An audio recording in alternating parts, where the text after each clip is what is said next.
of events, cause and effect. We analyze what went right and what went wrong as we discover that many outcomes can be predicted, planned for, and even prevented.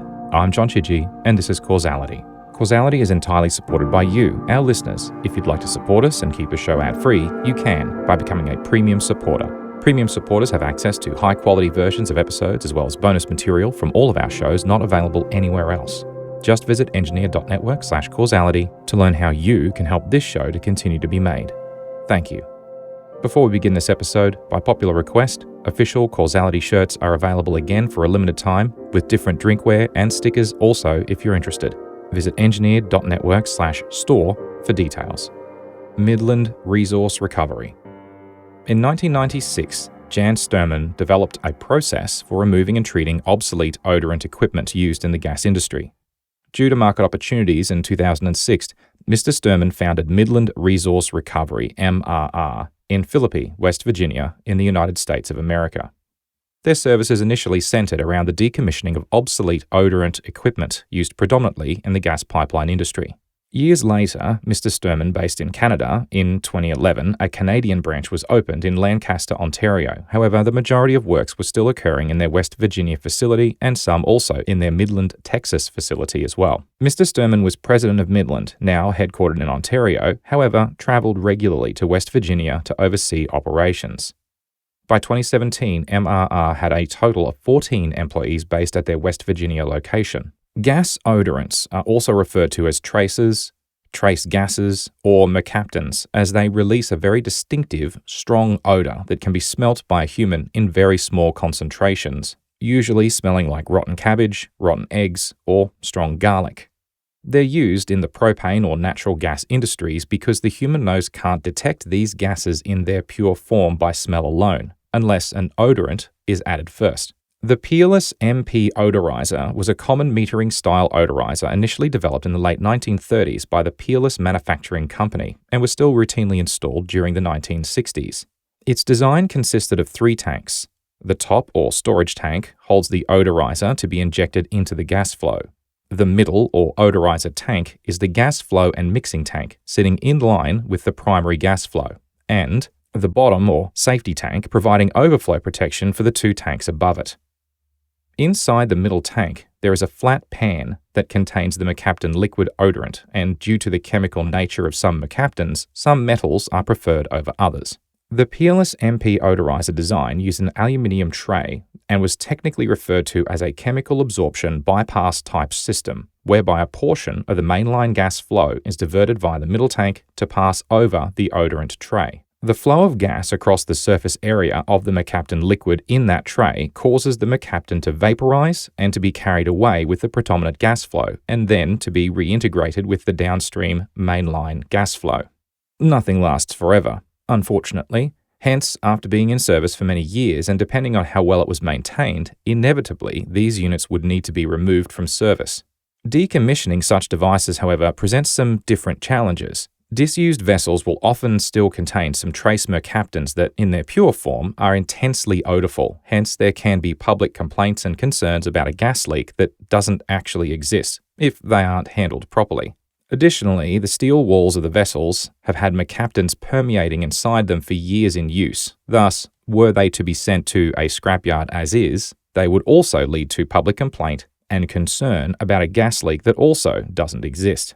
The smell of untreated mercaptans can extend up to 20 miles, that's 32 kilometers from the source if it has not been treated properly.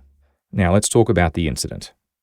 The tank that would be drained on the day of the incident was originally installed in Kansas, where it was used to odorize natural gas in an intrastate pipeline and used spot leak 1007 odorant that comprised of approximately 80% tert-butyl mercaptan and 20% ethyl methyl sulfide. It had been taken out of service in 1997, where it remained in a laydown yard for 18 years before MRR collected it for treatment. In late April 2017, MRR began its chemical treatment process on that and several other MP odorizer units, marking the date the treatment began in red spray paint on its side, adding a T to indicate it had been treated.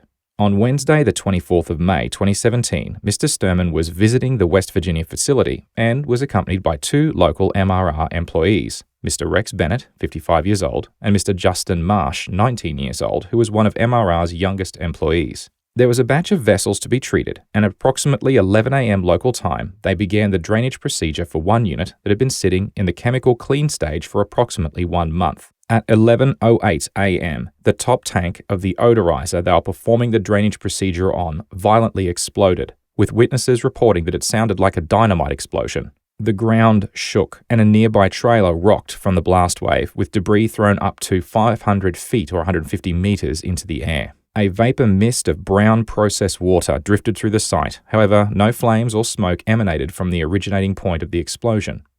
Witnesses stated that the site smelt like a match had just been lit, as well as the scent of processed water. The force of the explosion severely injured Mr. Bennett. However, after some time in hospital, he recovered. Unfortunately, both Mr. Marsh and the owner and founder of MRR, Mr. Jan Sturman, were both killed in the blast. Let's talk about the investigation to this incident. The surveillance footage had captured the incident, however, the quality was not the best and was from an angle far across the yard from where the work was taking place. But before we get to what specifically happened, as best can be told with the evidence available, it's important to walk through exactly what the decommissioning and decontamination process was. The goal of the treatment was to neutralize any remaining mercaptans so that the tanks could be safely disassembled and sold for scrap metal. Let's look at how, generally, MRR would obtain the equipment to be treated in the first place. When arriving at many sites that have equipment to be removed from their site, many of the tanks would still have mercaptan liquids or gases remaining inside them. Depending upon the quality and accuracy of the operating company's records, would depend upon whether MRR knew precisely what was inside the tank when it was removed from their site. There was no formal paperwork or certification of the contents required by MRR before they would take on the equipment for recovery. In some instances, the tanks had been disconnected for months or even years, with one employee saying, when asked about determining the contents of an odorizer when it had been picked up, they stated, and I quote, "I think those people are retired already," end quote, since the odorizer hadn't been in operation since the 1980s. Briefly then, what was their recovery process? 1. Open a valve to vent any natural gas from the top chamber through a carbon filter. 2. Insert a length of wooden dowel into the top chamber to check its liquid level. 3. Add nitrogen to pressurize the chamber and force liquid from the top chamber through a drip tube into a waiting drum. 4. Add nitrogen to the middle chamber to transfer liquid from the bottom chamber up and into the top chamber. 5. Repeat steps 1 through 3 to transfer liquid from the top chamber into a drum. And finally, 6. Seal all vessel connections and transport the MP odorizer for chemical treatment at MRR's facility. It's important to note that MRR employees did not perform any testing to analyze what chemicals were actually present in the odorizer on pickup or return to the MRR site. Once the odorizers had been retrieved, they sat in the laydown yard at the MRR site, in this case, West Virginia, until MRR had the resources and personnel available to treat them, which was then typically done in batches.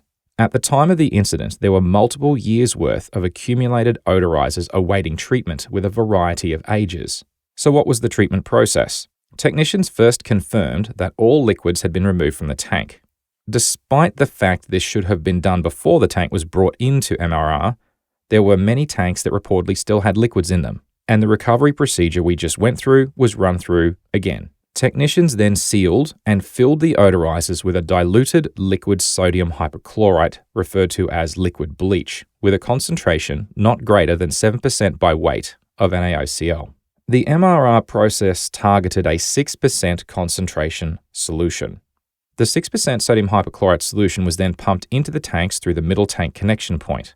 Once filled, the pump was stopped, and the tanks were fully closed off for a minimum of 48 hours, though in many cases they were left for 1 or more months.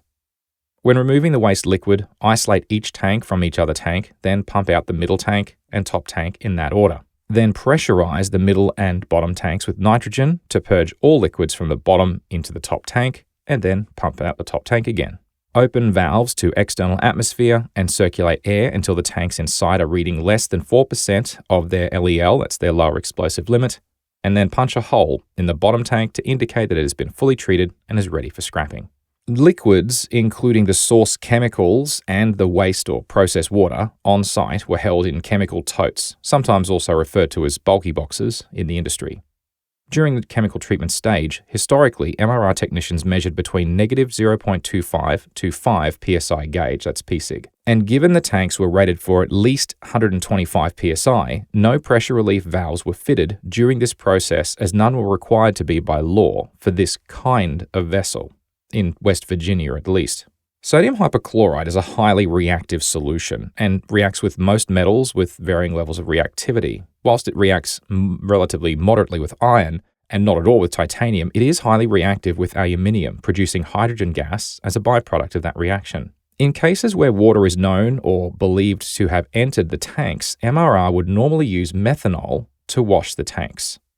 The initial investigation by the Chemical Safety Board, or CSB, leaned towards such an outcome. Given the unknown valve state of the tank from canvas and its long duration in their laydown yard, it was deemed plausible by the CSB that methanol had been introduced into this specific tank to treat water ingress.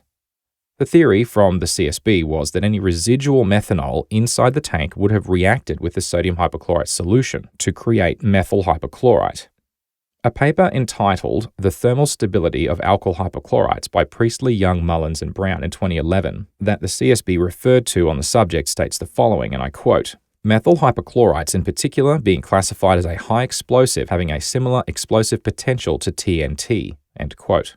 Here's where the CSB had to stop and admit the following in their report, and I quote, "It is unclear what exact chemical reactions took place within the two MP odorizers in May and June to cause them to rupture violently. It is likely, however, that the explosions were caused by uncontrolled chemical reactions.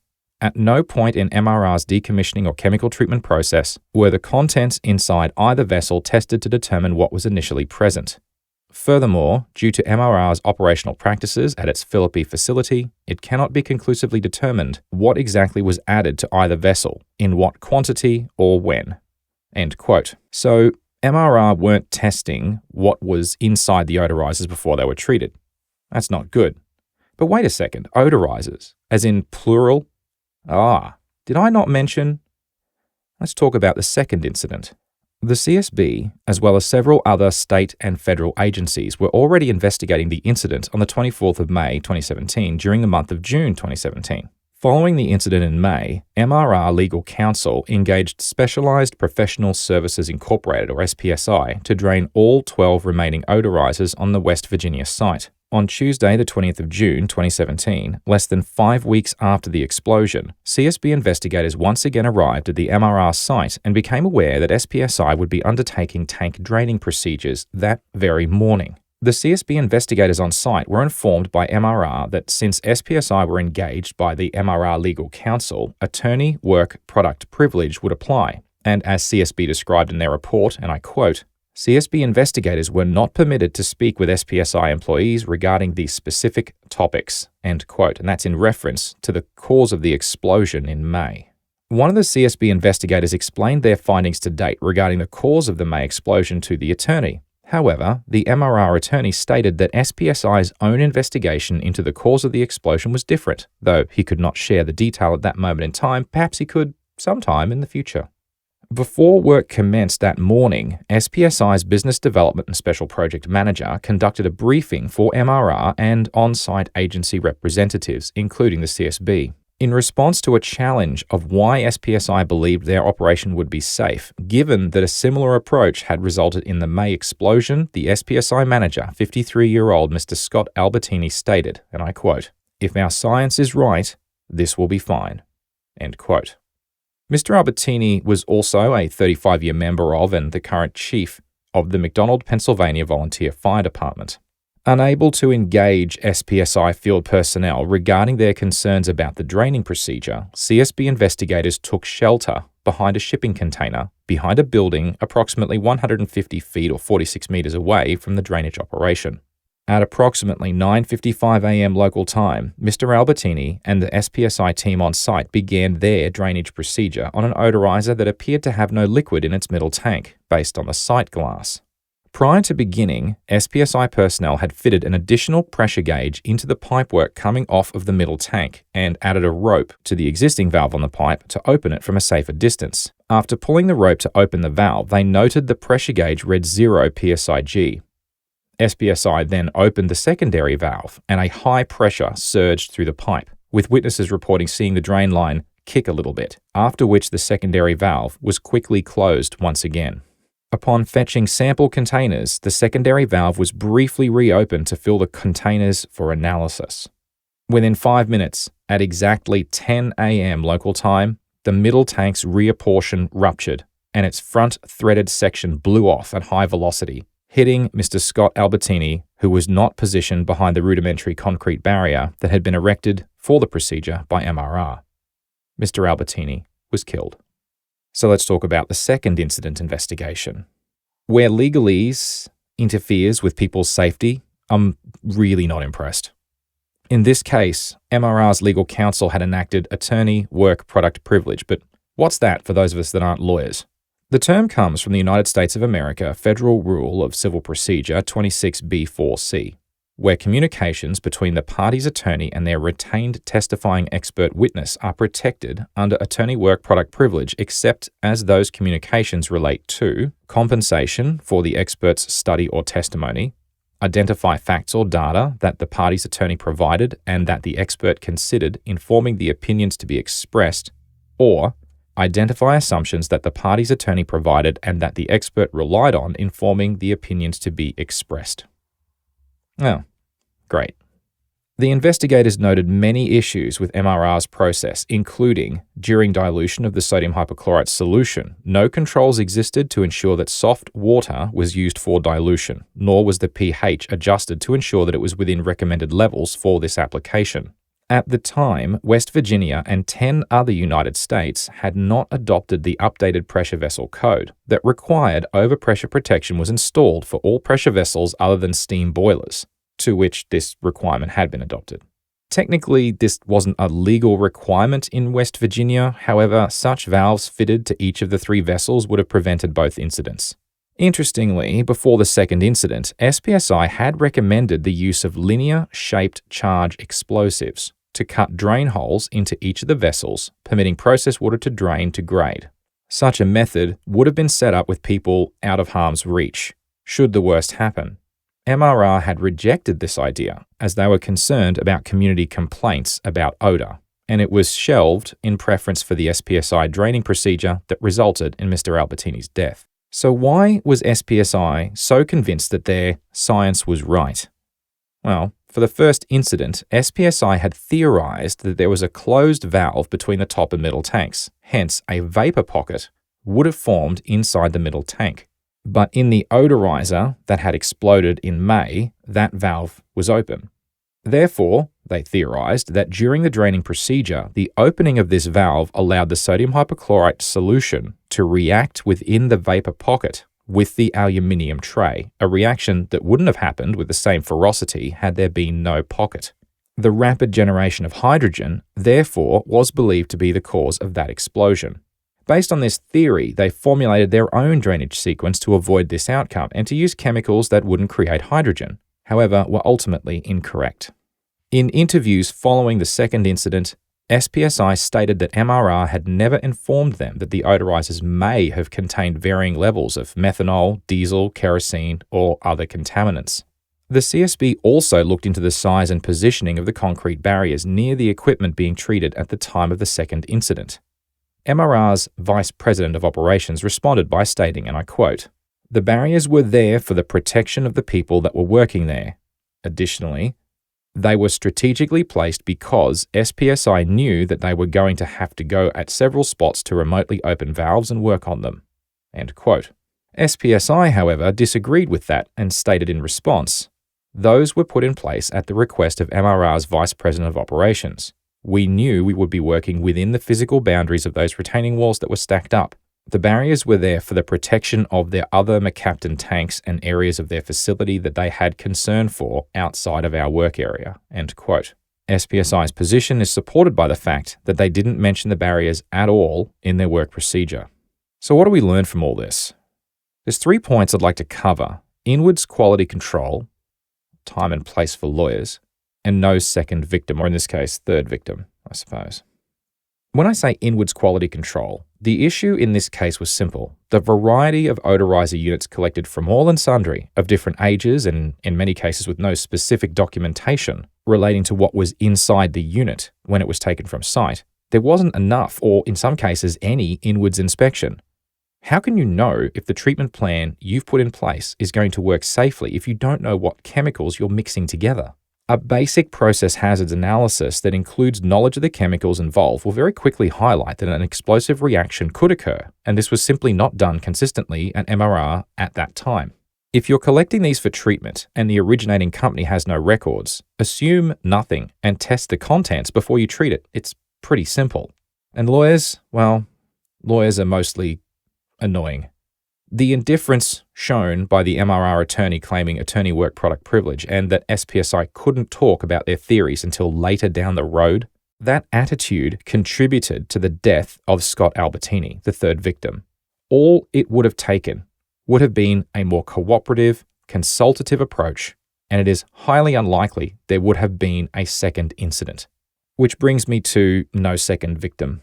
In 1996, I was working at the Stanmore Power Station and underwent confined space training. During that training, they showed a video reenactment of a real incident where one worker succumbed to low oxygen in a confined space and the other worker above ground followed in trying to rescue them without taking precautions and then also died. The concept of no second victim has been buried in my engineering mindset ever since. It's not quite the same situation here, but it does resonate in a similar fashion. Without understanding what led to the first incident, how can we be sure we can prevent a future incident? If we examine all of the information available and draw the right conclusions, there should be no second victim, or in this case, no third victim. The CSB report admits that even at the time of the second incident, they weren't completely certain as to what had caused the first incident, but had strong suspicions. SPSI thought they did as well, but unfortunately, they were incorrect. The lack of consultation led to the second incident and a third victim, and that's just unacceptable. Let's talk about the aftermath. Following the second incident, the CSB immediately terminated all current, planned, and future activities at the MRR West Virginia site. MRR then hired another third-party firm, Specialized Response Solutions, or SRS, to vent and drain the remaining odorizers left on site. Their mitigation plan stated, and I quote, "The use of explosive venting of the vessels at MRR provides the safest means to reduce the risk of another incident. The use of explosive venting of large and small compressed gas vessels is and has been used for at least 35 years and is the industry standard for reducing risk of catastrophic pressure vessel failure." End quote.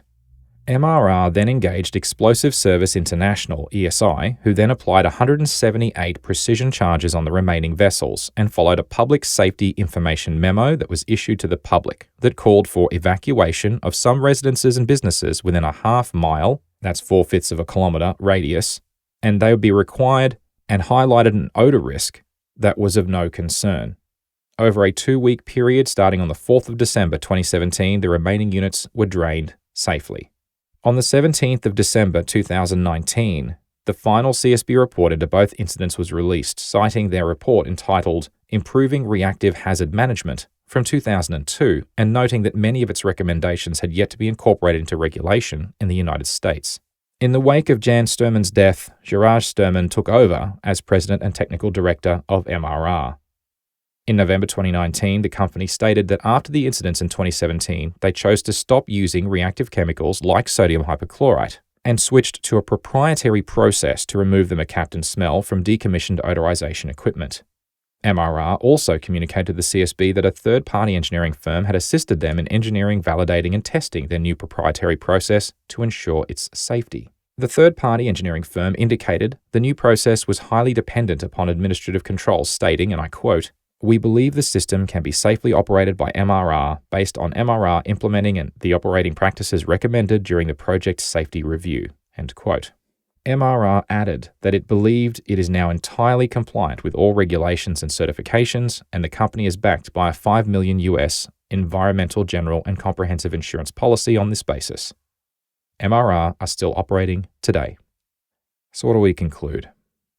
When I was first made aware of this incidents, I didn't believe it. I mean, think about it. An incident occurs.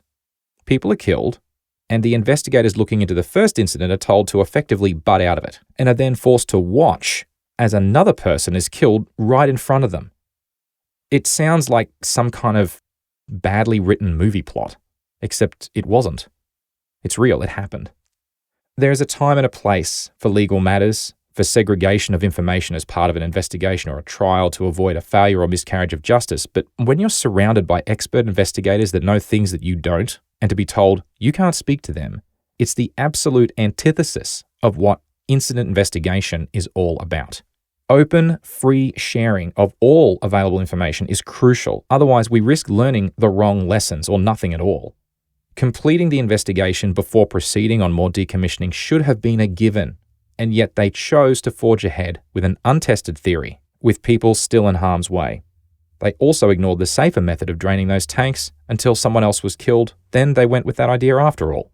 MRR's process for treating the odorizers would have been fine, provided the contents of the tanks were known, confirmed through actual testing, and controlled ahead of their treatment. But they weren't.